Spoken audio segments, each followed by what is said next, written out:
আর এই মুহূর্তে নজর রাখতে হচ্ছে ভাঙড়ের নেতাকে গণধোলাইয়ের অভিযোগ। হ্যাঁ, গ্রামে ফিরতেই আক্রান্ত পলাতক ওহিদুল ইসলাম।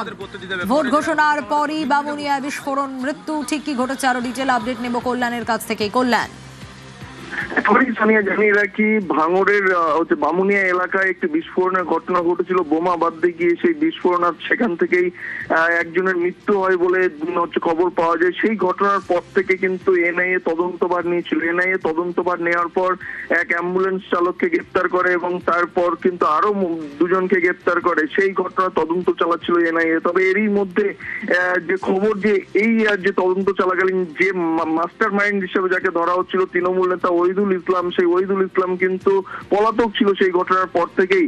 গত রাতে ওহিদুল ইসলাম বাড়ি ফেরে বলে সূত্রের খবর। আর বাড়ি থেকে ফিরে যখন সে আবার তার গোপন আস্তানায় যাচ্ছিল স্করপিও একটি গাড়িতে করে, তখন তেঁতুলতলা ঘাট বলে একটি জায়গা বামুনিয়া এলাকা, সেই এলাকায় তাকে ধরে ফেলে আইএসএফ কর্মী সমর্থকেরা এবং ধরে তাকে বেধড়ক মারধর করে বলে অভিযোগ। তৃণমূলের পক্ষ থেকে কিন্তু এমনটাই দাবি করা হচ্ছে। এই ঘটনাকে কেন্দ্র করে চাঞ্চল্য ছড়িয়ে পড়ে এলাকায়। খবর পাওয়ার সঙ্গে সঙ্গে বিজয়গঞ্জ বাজার থানার পুলিশ গিয়ে রক্তাক্ত অবস্থায় ওহিদুল ইসলাম সহ তার এক সঙ্গীকে তারা আটক করে হাসপাতালে নিয়ে যায়, নলমুড়ি হাসপাতালে। তাদের দীর্ঘক্ষণ চিকিৎসা চলে।